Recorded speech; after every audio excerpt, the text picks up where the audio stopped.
once, and you just were like, yeah, I gave up. Yeah. Hang on. I was just looking at him tweet about his stream too, because he said like, "Oh, close Right? the stream." It's SC2 SC2 Fantasy, not Dead Pixels Fantasy. Okay. Yeah. Nailed it. All right, SC2 Fantasy versus Horror for the Olimoleague. Whoop. All right, ladies and gentlemen, let's swap this up. Oh, of course, we don't need scores, as once again, I'd like to emphasize, we're starting the day with a best of one.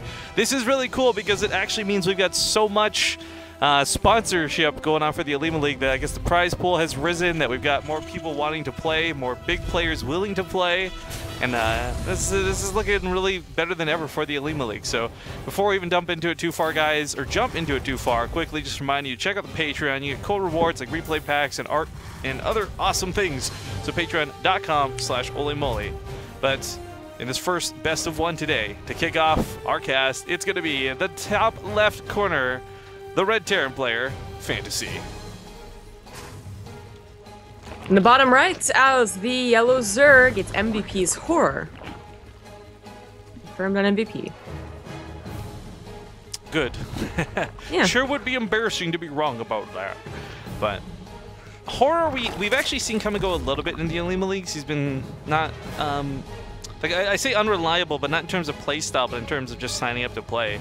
Again, the consistency for this has always been a little bit questionable, but I guess with the winter months being here, you know, there's no GSL, there's no WCS, there's no really big tournaments for these guys to compete in. It might actually just simply be that they're hungry for tournament play, which I'm all completely happy for, because it means we get to see them in the Olimoleague. Yeah. Yeah, we actually get this perfect opportunity to get Koreans in the Olimoleague, basically. No GSL, no Pro League, also the beginning of a new game where not everything is set in stone. You don't have very many, like, you know, secret builds to hide anyways. Not that you're really hiding them for anything without tournaments going on. And it's a perfect place to just try out your test builds in a best of 3, and then, you know, it only takes about 4 hours on average, so it's not too much of their time. Although it is the end of the day over in Korea. I just got a message by Snoot asking why he's in the background of the overlay. I forgot to change the DreamHack one, so I'm gonna have to do that in a little bit. Yeah, Reaper just being a little bit annoying for the time being. Doing what Reaper's do and not accomplishing much without his friend. So just kind of getting some poke. This is a scary map though, man. Gold bases have always been scary. No matter who you're playing against, whether it's Norway in North America or Horror here in Korea. I don't think anyone likes playing against Zerg. They can get gold bases like this. Feels a little better when you can get your own 3rd gold. You know, saying that they didn't take their natural as their gold, which sometimes happens. But yeah, you know, it's not comfortable, especially when their 4th base is also a gold, which is just so silly. But hey, they wanted to experiment, so whatever. More power to the Blizzard map makers, I suppose.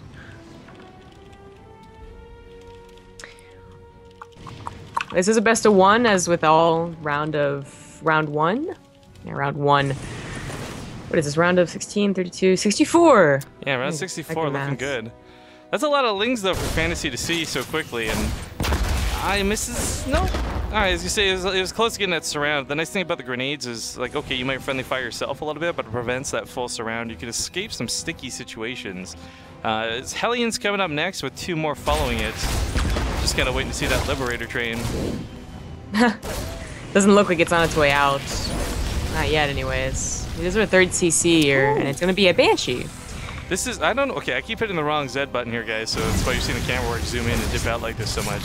I don't know what my fingers are doing, but Banshees, we've talked about this so many times in the cast. Like, is a Banshee better than a Liberator right now? Because a Liberator, while it can sometimes scare off a mineral line and deny mining, it typically doesn't get that many drone kills. But a Banshee almost certainly will, given the right opportunity. Grenade going down, trying to catch those lings ahead of time. Trying to get off that cliff. Fantasy is going to lose only 1 Reaper. Now, this isn't just a, this isn't a cloaked Banshee, you know, you get 2 of them and you do some serious damage combined with the Hellions, or potentially Hellbats in different builds. This is just 1 non-cloaked Banshee, followed by a Liberator. Alright, there you go. And this will give him pretty much the ultimate Roach defense, as well as help out against any Ling attacks, so, although not as much as the Roaches. I really like this potential combo quite a bit, though, right? Because the Liberator's so susceptible to the Queen just kind of edging off to the side, but the Banshee can take care of that Queen, potentially. The drones, if there's too much focusing on the Liberator, will be pulled aside, and the Hellions will come in and kill them. I can see a lot of cool potential here for Fantasy, but the fact that this Banshee already took so much damage, already making this a much weaker attack. Yeah, yeah. Like, that Banshee is almost never gonna get like a bunch of kills. It can help out with the, you know, sniping the Queen if the Hellions get in there first. Those are 3 Queens. The drones are just simply pulled. The Roaches here to help as well. She didn't lose any Hellions. Yeah, that's actually pretty good, the fact that he got these out alive. If he repairs them up, that'd be really nice, but had he lost those Hellions for picking off like 3 drones, that would certainly not have been worthwhile. Total of 5 gone down so far. But Well, it's not like he's slacking behind this. I mean, the wall's coming down, his production's looking great. Yeah, no, his macro looks fine. He hasn't been touched by Roaches or Lings, but that was the first time he saw Roaches specifically. Didn't have any scan going down to the Roach Warren, and didn't really have any other indication that it was going to be Roaches, other than maybe, you know, Roaches are kind of popular in TvZ right now. But he'll have to change, I guess, a bit of his playstyle to match that. You know, if they do a Roach timing, then you're in some trouble if you don't have any defenses. That's where the Banshee and the Liberator would really help out, even if they do make Ravagers. And of course, you want to start adding in more Marauders to your composition, ideally. Only one at a time now, though. Upgrades are on the way. Combat shields, Medivacs, most importantly, as he can start his aggression with Medivacs. So Reaper's kind of durable, just kind of chilling, not really doing anything, not really seeing anything either. I'd say, you know, they couldn't do anything to the Reaper, but the Roaches could. Alright. Well, with Ravagers out, I don't think this Liberator is going to be too dangerous at all. Speaking of a bit of a nuisance, forces kind of cool move to make the Overseer in order to save it out of horror, but at this point, it's not about the cost effectiveness through Overlords. Now, one thing we typically see a lot of is heavily overproduced Marines and underproduced Marauders coming to compositions like Roach Ravager. And there's been a lot of games where we're just like scratching our heads, these players just going pure Marines. But I do like seeing some of the Marauders added into this, but also the Widow Mines.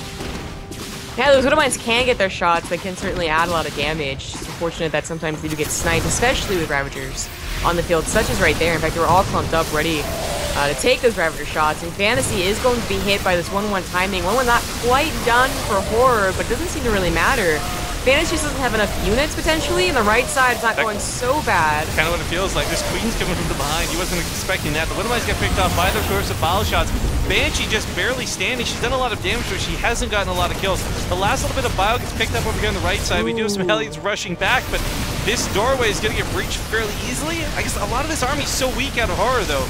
Once Fantasy starts to crack this egg, it's going to fall apart. Oh, some nice Widow Mine shots. Oh.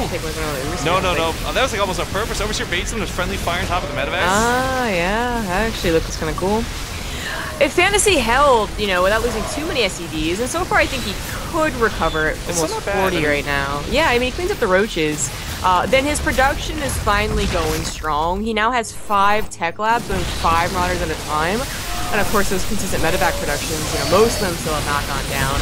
And, you know, he does have that gold base, he transfers SCDs too. I think he could actually definitely recover from this, especially since Horror was not thinking of stage 2. Well, he was. I think it's a wrong thing to say. I mean, he's getting his upgrades and he's getting his 4th base, but it's more like he couldn't really do anything besides that. He doesn't have a lot of gas to go into Hydralisk or, you know, transfer over into Aspire, though, the like. And Roach Ravager can be strong, but it will fall off.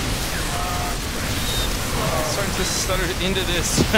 Curse of Biles don't hit much. They do take out some of the Widow Mines, which is nice, but Fantasy's army, again, a little bit slow, a little bit lackluster. Just gotta get those numbers up and running. Recovery was one thing, but counterattacking is kind of an entire another can of worms. 2 Widow Mines will take out 2 of the Raptors, but the rest split pretty decently. Still looking for those Curse of Bile shots, though.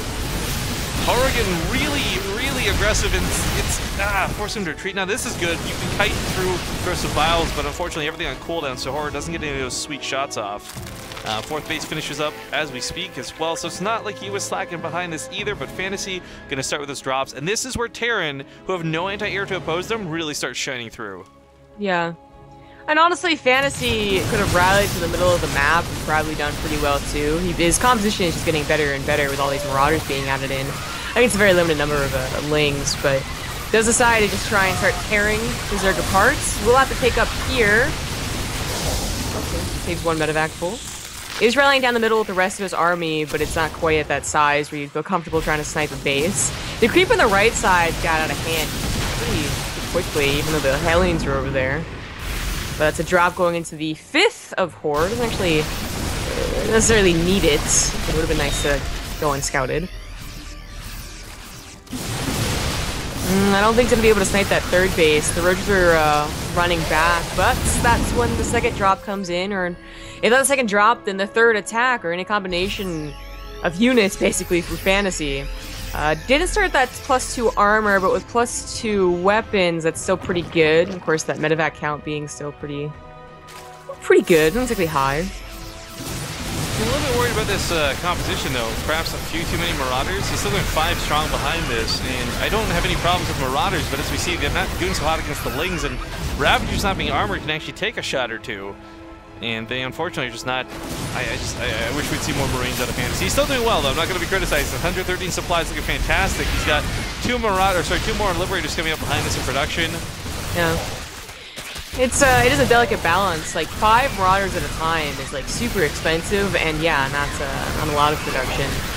But also 6 Marines, just maybe 1 more reactor. The thing about Marauders is that sure they don't do extra damage, but they can actually take the hits and still be, you know, healed by the medevacs. The Marines would take the hits and then die, and the medevacs would yeah, but I mean, even here we're just seeing like several somewhat unupgraded Lings hold this drop in place. I don't know. But the big push is coming, so may not matter so much anymore. Funny thing is, if Horror had been able to hold out until Ultralisk came out, this may be a very different looking game. He still might buy himself a little bit of time, but he doesn't have a lot of gas to work with, so when Ultras come, it's going to be like 2 or 3.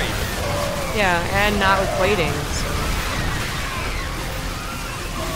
As he starts to push through this, his army's not looking so big anymore, but it's still bigger than that of Horrors. And he starts focus fighting these Ravagers 1 or 2 at a time. Starts eating some of that Corrosive Bomb, but a complacency, but still has that bigger army. Goes for the Concave, going for the kill. This gold base in a lot of trouble, if nothing else. And this could just be game. Yup, GG. And Blue Zealand, thank you very much for that 9-month resub. But there's quite a bit of action that picked up towards the end of the game there, so we didn't get to bring it up. So I guess I gotta go change out this really cute snoot, or nope, that's Apollo. This really cute snootsy background. So I guess I'm just going to go with nothing for now, but I will take donation requests to pick the backgrounds again. So if anyone has ideas or things they want to see, like the ocean waves, by all means, hit me up. But that's going to be the first best of 3. We're going to go revisit the brackets really quick. Let me just screen region these so you guys can take a look at them with me. But again, exclamation